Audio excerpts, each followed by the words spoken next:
Hello, this is Carrie Smoke, and I'm here today to talk to you about the reliability of the Bible. I am an apologetics lecturer with an organization called Apologetics on Mission. Today, here's an outline of what I'll be talking about. I will give a brief introduction to this topic. I will talk about passing down stories, accurate copying, the canonization of Scripture, reliability, a final word, and then a list of references that I have used for this talk today. Some questions that people have are, were the Gospels written by eyewitnesses? Is the Old Testament full of textual problems? Why did the canonization of the New Testament take so long? And can we trust the Bible when we do not have any original manuscripts? These questions and others will be answered in today's presentation. First, a brief introduction.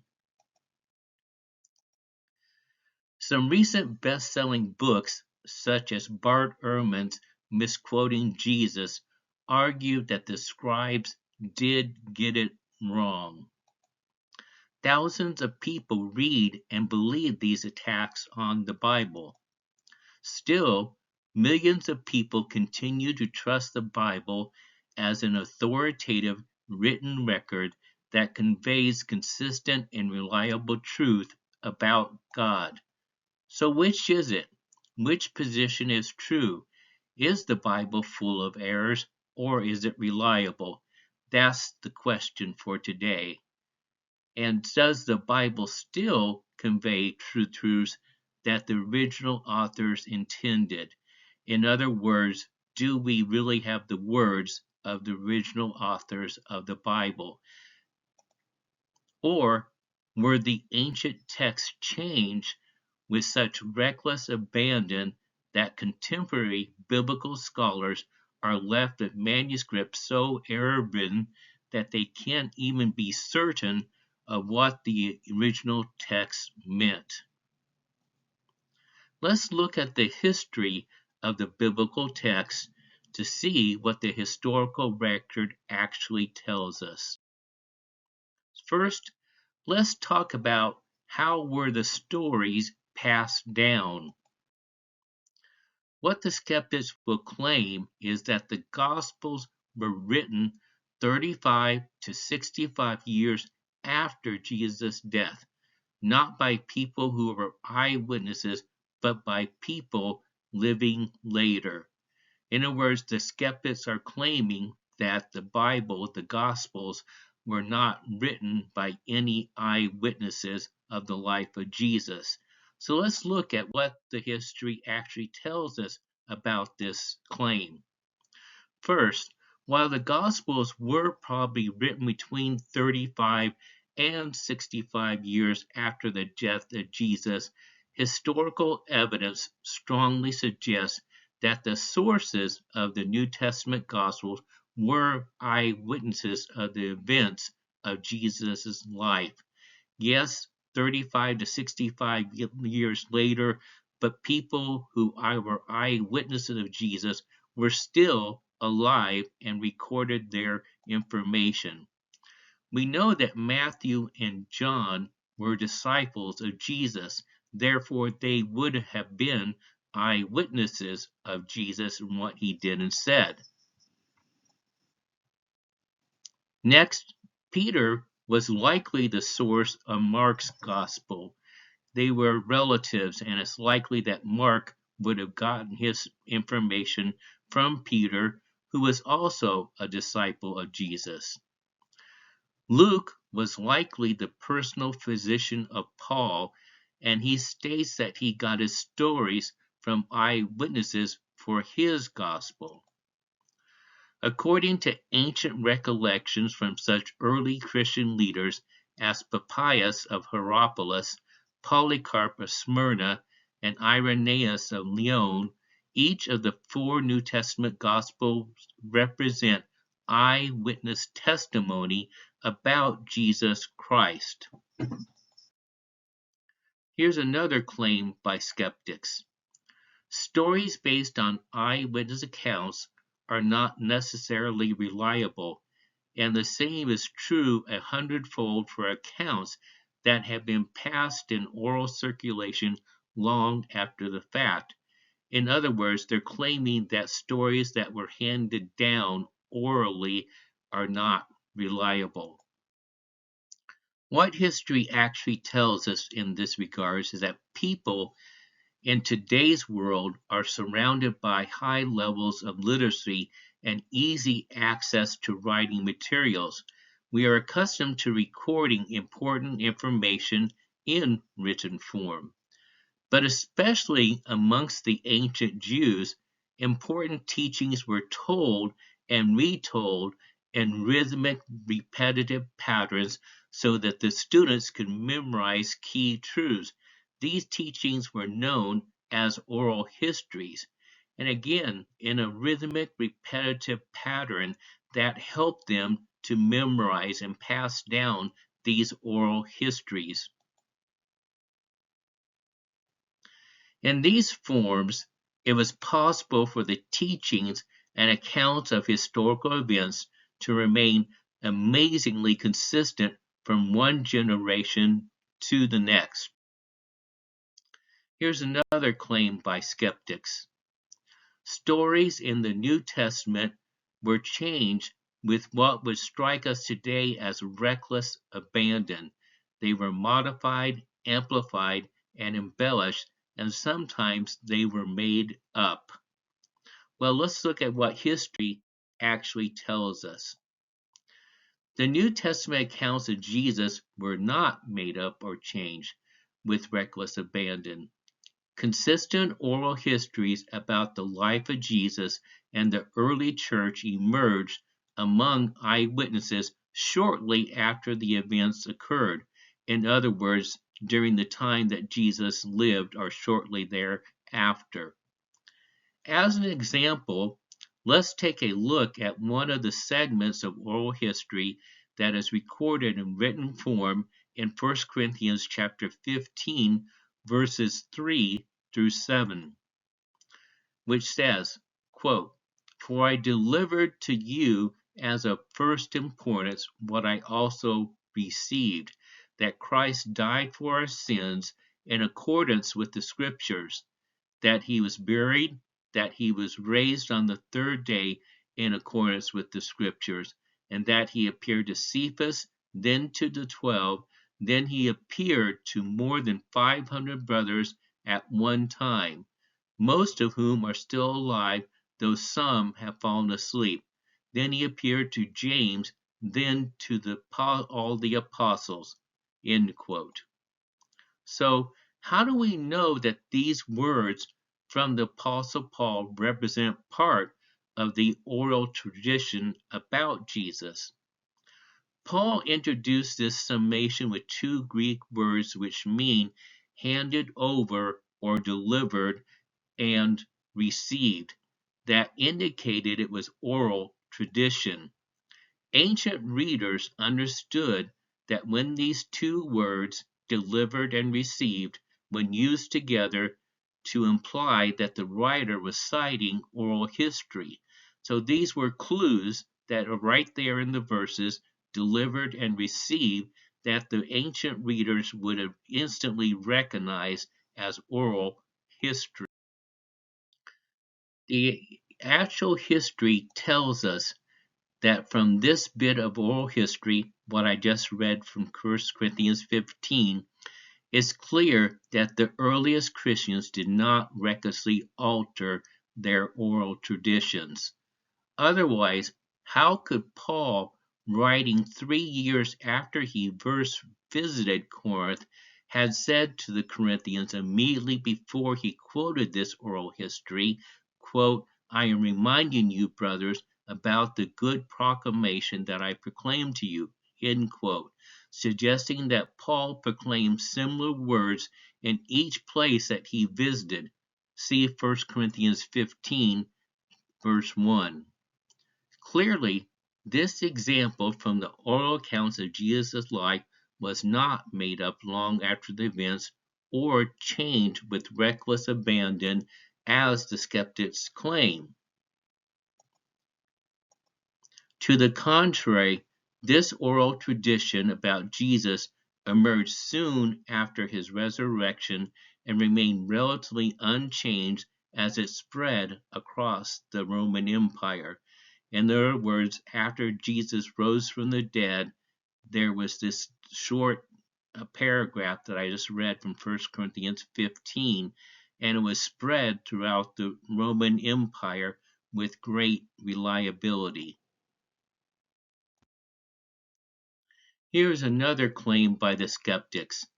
There is not a sentence concerning Jesus in the entire New Testament composed by anyone who had ever met the unwilling king of the Jews. Here's another statement. Jesus' own followers were mainly lower class peasants, fishermen, and artisans, for example, and they spoke Aramaic rather than Greek. In the end, it seems unlikely that they were uneducated, lower class, illiterate disciples of Jesus played the decisive role in literary compositions that have come down through the history under their names.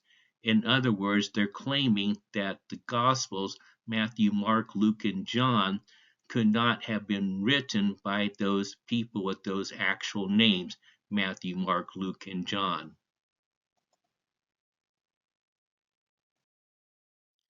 Here's what history actually tells us. Not all of Jesus' first followers were illiterate. Even if some followers were illiterate, professional scribes, people who were capable of turning oral histories into polished Greek, were readily available even to the working class persons. In other words, it was affordable for people to use scribes to write in Greek. Matthew, we know, was a tax collector, and there was one skill that tax collectors did possess. They could read and write. The daily task of a Galilean tax collector required him to copy and record information in multiple languages. Thus, Matthew was very capable of writing his gospel in Greek. According to Colossians chapter 4, verse 14, Luke was Paul's beloved physician. Ancient physicians seem to have possessed at least the capacity to read the summaries of medical knowledge that flourished in the first century. Papyri from Egypt prove that many physicians also wrote reports for law enforcement officials regarding suspicious injuries, as well as statements for slave masters certifying the health of slaves. Thus, it is very likely that Luke possessed this skill to write in Greek for his gospel. That leaves Mark and John. Though it is by no means certain, style and material suggest that these men may have been illiterate.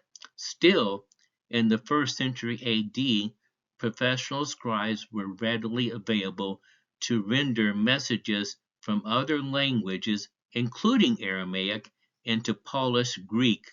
Complex legal titles, epistles to family members, and simple commercial receipts all required secretarial skills and provided livelihoods for a multitude of scribes. It is entirely possible that Mark and John employed professional scribes to render their oral accounts of Jesus' life into Greek documents. If so, they would still have been the source of these Gospels. In other words, if they used a scribe, they were still the source for their material. The next topic that we will look at is how can we know that the Bible was copied accurately? What skeptics will claim is the Old Testament is filled with lots of textual problems, as we have come to realize, for example, with the discovery of the Dead Sea Scrolls. Here's what history actually tells us about the Old Testament and the Dead Sea Scrolls. In truth, the Dead Sea Scrolls proved the precise opposite. The Dead Sea Scrolls demonstrate how carefully the Old Testament had been copied through the centuries. The Dead Sea Scrolls and the Masoretic texts written by Jewish scribes agreed word for more than 95% of the time. The remaining differences stem primarily from minor spelling variations. In other words, they were minor differences, nothing major. Here's another claim by skeptics. There are more differences among our manuscripts than there are words in the New Testament. We have only error-ridden copies, and the vast majority of these are centuries removed from the originals and different from them in thousands of ways. Here's what history actually tells us. More than 99% of the variants in the New Testament are not even noticeable when the text is translated. Of the remaining differences, none affect any vital aspect of the Christian faith. What the skeptics don't clearly communicate to their readers, though, is the sheer insignificance of these variants. Most of these 400,000 variations stem from differences in spelling, word order, or the relationship between nouns and the definite article, slight variations that are easily recognizable. After minor spelling errors and slight variations in word order are factored out, there is more than 99% agreement between all the known manuscripts of the Bible, which is pretty amazing to me. Of the remaining variants, none affects any crucial element of the Christian faith. This is absolutely essential to understand that these variants really are of no significance at all. Here's another claim by skeptics. Scribes who were not altogether satisfied with what the New Testament books said modified their words to make them more vigorously oppose heretics, women, Jews, and pagans. What the history actually tells us. With more than 5,700 manuscripts and fragments of the New Testament available to us, it would be impossible for anyone to have modified major portions of the New Testament without their changes being easily noticed. Also remember that these documents come across a vast area of the Roman Empire. Thus, it would be unlikely that there could have been a conspiracy to alter the text. Even in the very few cases that remain uncertain, the problem is not with the texts themselves, but with translators. Here is another claim by skeptics. Many of our cherished biblical stories and widely held beliefs concerning the divinity of Jesus, the Trinity, and the divine origins of the Bible itself stem from both intentional and accidental alteration by scribes. Here's what history actually tells us. This claim is simply not true.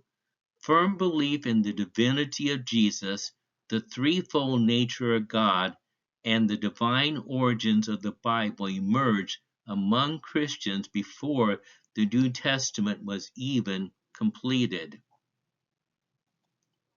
None of these beliefs depend upon disputed or altered passages in the Bible.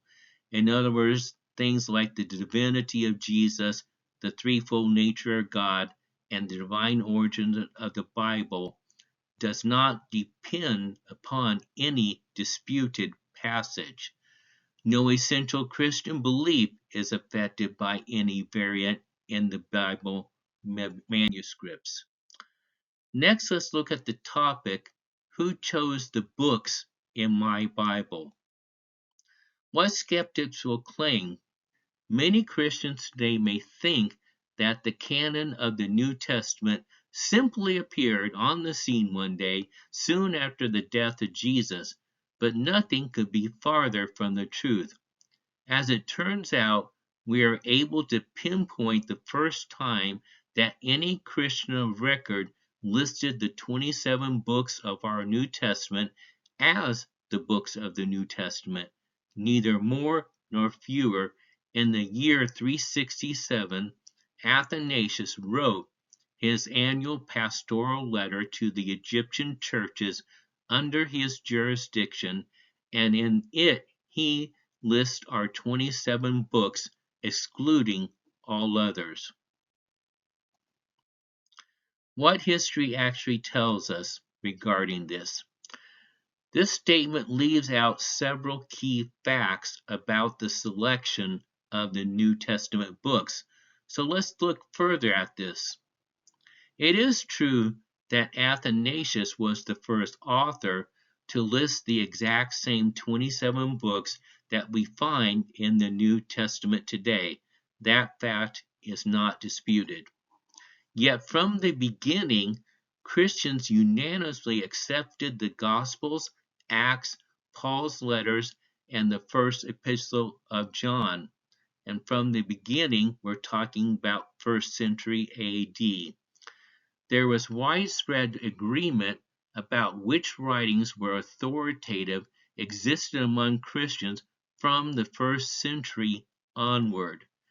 The primary standard for deciding which books were authoritative emerged long before the 4th century, and the standard wasn't the word of a powerful bishop, Athanasius. Hints of this standard can in fact be found in Christian writings of the 1st century AD. Testimony that could be connected to eyewitnesses of the risen Lord was uniquely authoritative amongst early Christians. From the beginning, authoritative testimony about Jesus Christ had to have its source in eyewitnesses of the risen Lord. This is an important point, that they all agreed that they had to be authoritative, it had to be eyewitnesses of the risen Jesus. Although debates continued into the 4th century about a few writings, including the letters of Peter, John's 2nd and 3rd letters, and the letters of James and Jude, Christians universally agreed, at least as early as the 2nd century, on the authority of no fewer than 19 of the books of the New Testament, and these are writings that reflect some of the most essential truths about Jesus. In other words, these 19 compose a lot of the truth that we believe about the New Testament. Even if this score or so books, the 19, had been the only documents that represented eyewitness testimony about Jesus, every vital truth of Christian faith would remain completely intact. Here's another claim by skeptics. Among the earliest Christians, there was no agreed upon canon and no agreed upon theology.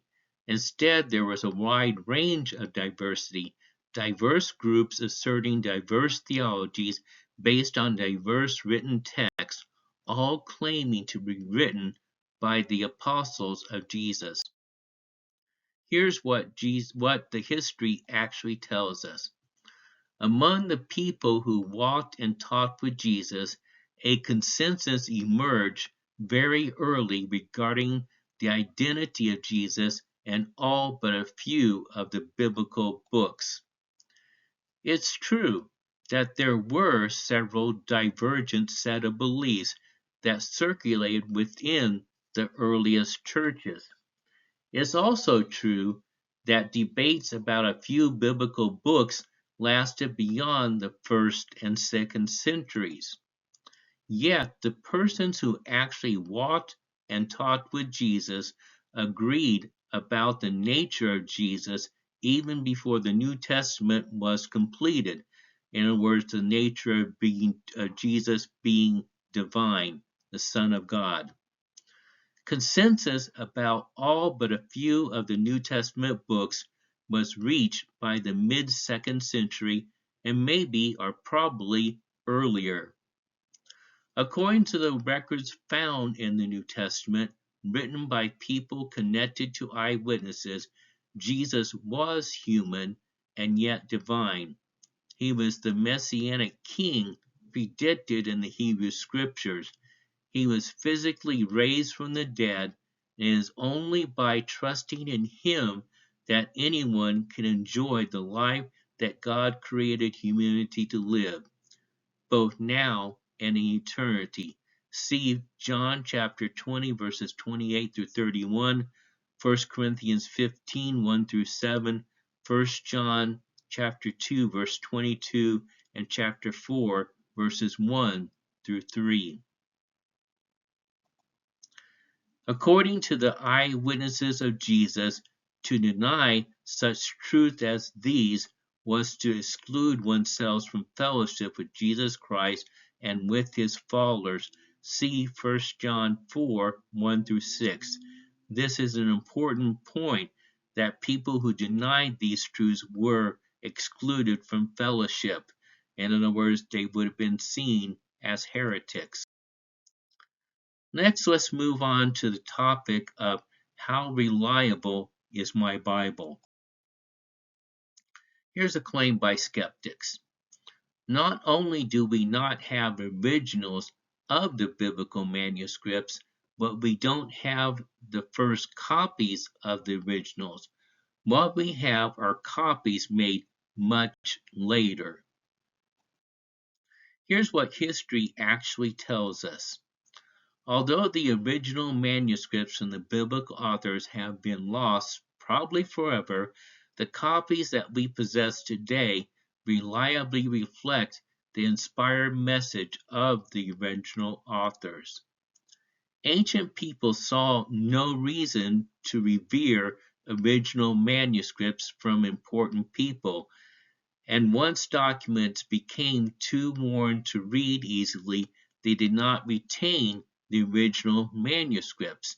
So the claim by skeptics is that we don't have any originals, but in that time and age, keeping originals was not considered important, so we shouldn't hold them to a standard that they did not possess. Instead, they made reliable copies and buried or burned the originals. Despite the critics' claims, it is possible that we possess first-generation copies of the original New Testament manuscripts. In AD 200, churches in Corinth, Philippi, Thessalonica, Ephesus, and Rome still possessed original manuscripts from the apostolic authors. What matters most, however, is not the age of the existing manuscripts, but their reliability. When the manuscripts are compared, they completely agree with one another more than 99% of the time. Of the differences that remain, not even one difference decisively affects any aspect of the Christian faith. This is important to realize, that the variants really have no significance. Just a final word about this topic about the reliability of the Bible. So, will there be more sensational new findings about the Gospels, findings that supposedly demonstrate that these writings don't contain the gospel truth after all? Of course, we should expect more and more attacks on the Bible and its reliability. It will not come to an end. The Holy Bible has withstood thousands of attempts to destroy its truth and to discredit its authority, and yet no one has succeeded, and they will not succeed in the future. The truth and the authority of Scripture stand strong regardless of every attempt to render them ineffective. So, can the Bible be trusted? In a word, yes. Here are some references that you can look at. Much of what I have talked about today comes from this book or pamphlet, Why Trust the Bible by Rose Publishing, 2007. You can also find some very good material on websites called Go To Questions and also the Gospel Coalition. Thank you. I hope you enjoyed today's talk. I look forward to comments and input upon what I have said today. Thank you. Bye.